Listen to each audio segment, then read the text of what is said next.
un point qui est pour nous, dans le domaine financier, je dirais Majeur. majeur. C'est énorme. Mm. Je parle à chacune souvent, ça fait des années qu'on attendait ça. On en a parlé un peu l'année passée. C'est officiel à partir du 1er janvier 2025.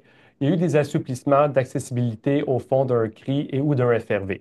C'est comme un peu passé sous le silence. Il n'y a pas eu de tambour Non? ni trompette. Pourtant, pour nous, c'était tambour, Majeur. trompette. C'était majeur parce que, en fin de compte, ça enlève le maximum qu'on pouvait aller retirer d'un FRV. Et là, ça vient changer la planification de décaissement pour beaucoup de gens. Complètement, complètement. Et c'est à partir de 55 ans et ça vise les régimes, les CRI FRV qui sont issus Du des Québec. régimes de retraite du Québec. Donc, par exemple, un employé d'une banque, lui, non, Fédéral. fédéral, c'est pas encore visé, c'est autre chose.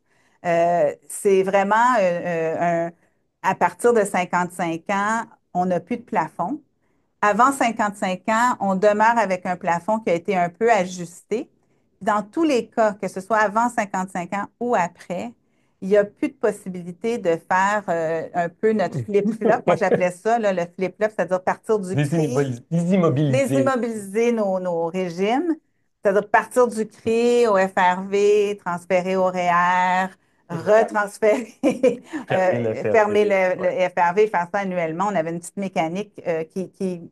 Moi, je suis contente. Administratif. Oui, moi, je suis contente parce que ça faisait juste des immobilisés, mais ça donnait un contexte, beaucoup d'erreurs dans les déclarations parce que la mécanique des déclarations était complexe.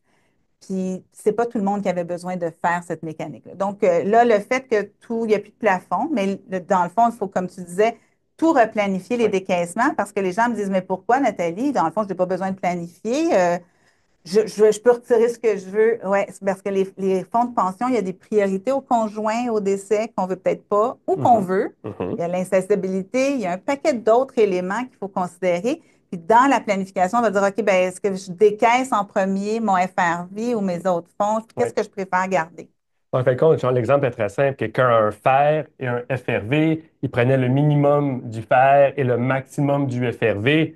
Là, ça se peut que ça reste la même chose, c'est possible, mais ça se peut qu'en fin de compte, il décide de changer le Oui, tout, mettre le FRV parce qu'il veut protéger le créancier, parce qu'il veut que ça aille au conjoint ou à la conjointe. Donc, oui, ça ne veut pas dire que ça va changer l'imposition, c'est la non, même chose. C'est juste une question de prioriser les comptes pour trouver la structure qui fonctionne le mieux pour pour soi. soi, exactement. Donc, n'hésitez pas à contacter vos conseillers. Vous en avez à l'intérieur chez nous, on connaît toutes les règles. Ça va nous faire un plaisir de revoir à partir Cette de 2025. planification-là. Donc là, on commence l'année prochaine. Donc, pensez-y en Oui, 2025.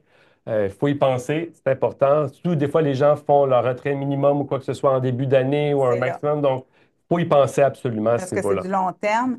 Et souvent, c'est les familles reconstituées. Il y a la priorité au conjoint. Oui, Souvent, on se dit, ben, c'est Moi, je veux pas que le conjoint, on ait une famille reconstituée, on continue à faire des comptes à part. oui.